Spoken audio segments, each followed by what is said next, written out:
Assalamualaikum warahmatullahi wabarakatuh. Perkenalkan, saya Nur Cahyani Kadar dari kelas D23 Program Studi D3 Farmasi Institut Ilmu Kesehatan Pneumonia Makassar.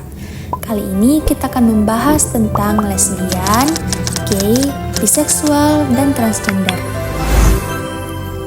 LGBT ialah singkatan dari lesbian, gay, biseksual, dan transgender, di mana menurut pengertiannya, lesbian adalah wanita yang mencintai atau merasakan rangsangan seksual dengan sesama wanita.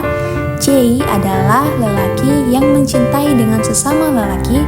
Biseksual adalah individu yang memiliki ketertarikan kepada lelaki sekaligus perempuan, sedangkan transgender adalah individu yang memiliki identitas gender yang berbeda dengan seksnya saat ia lahir.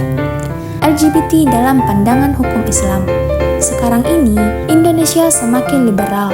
LGBT semakin giat diekspos perbuatannya secara terbuka, bahkan berusaha mencari legitimasi dalil dari Al-Quran, memelintir maknanya dengan tidak melihat kepada ayat-ayat yang lain yang berkenaan dengan masalah yang ada. Padahal ayat-ayat Al-Quran saling menafsirkan antara satu ayat dengan ayat lainnya.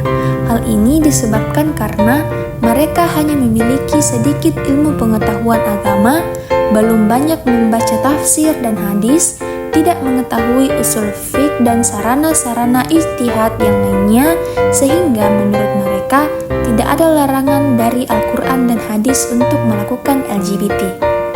Homoseksual atau J di dalam agama Islam disebut dengan istilah al, yang berarti orang, liwat yang berarti melakukan perbuatan seperti perbuatan kaum Nabi Lut.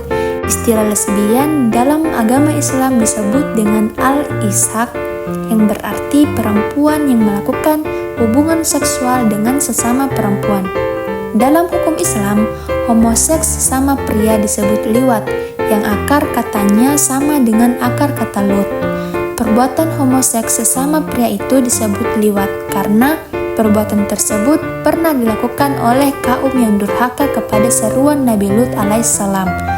Kaum itu berdomisili di negeri Sodom di sebelah timur Laut Mati atau di Yordania sekarang. Hukum penyimpangan seksual menurut Islam terdapat pada Quran Surah Al-A'raf ayat 7, Quran Surah Al-Asyura ayat 165, hadis riwayat Imid, hadis riwayat Ahmad, Abu Daud, Quran Surah Al-Rum, dan Quran Surah Yasin ayat ke-36. Pendapat para ulama tentang LGBT. Pendapat ulama fikih. Ulama fikih sepakat mengharamkan homoseks selain berdasarkan Al-Quran dan hadis, juga berdasarkan kaidah fikih yang mengatakan hubungan seks pada dasarnya adalah haram, sehingga ada dalil sebab-sebab yang jelas dan yakin tanpa keraguan yang menghalalkannya, yakni adanya akad nikah. Janganlah pria melihat aurat pria lain dan janganlah wanita melihat aurat wanita lain. Haram atau tidakkah LGBT? Dari uraian di atas dapat disimpulkan bahwa perbuatan LGBT haram hukumnya, apakah itu berbentuk pasangan menikah atau tidak. Kalau ada ungkapan atau pernyataan yang mengatakan bahwa LGBT diperbolehkan, itu bukan ajaran Al-Quran dan hadis dan bukan pula hasil ijtihad ulama yang mumpuni di bidangnya. Itu hanya ungkapan dan pernyataan dari kalangan liberal yang hanya berbekal sedikit pengetahuan agama, yang belum mengkaji dengan baik ayat-ayat Al-Quran dan hadis, sehingga mereka memberi fatwa yang menyesatkan, yaitu mengesahkan perilaku LGBT. Dampak penyakit LGBT. Larangan LGBT bukan hanya karena merusak kemuliaan dan martabat kemanusiaan, tetapi resikonya lebih besar lagi, yaitu dapat menimbulkan penyakit kanker kelamin, HIV/AIDS, sifilis, dan lain-lain.